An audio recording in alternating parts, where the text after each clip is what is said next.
Here's how Stormkit's outbound webhooks instantly alert your team on Discord when deployments fail. Start by selecting your app and clicking into Application Settings. Find Outbound Webhooks and add New Webhook. Head to Discord, select your channel, open Settings, find Integrations, create a webhook, and copy that URL here. Paste your webhook URL, configure headers, and specify the payload, which can be found on Discord's documentation page.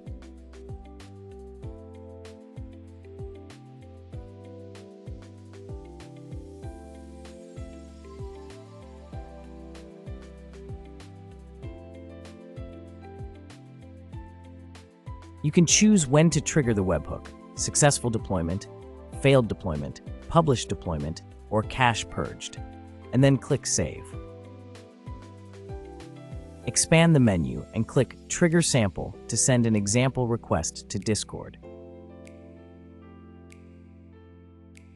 Now head to Discord to verify the webhook arrived in your channel. There it is. Your team sees failed deployments immediately in Discord,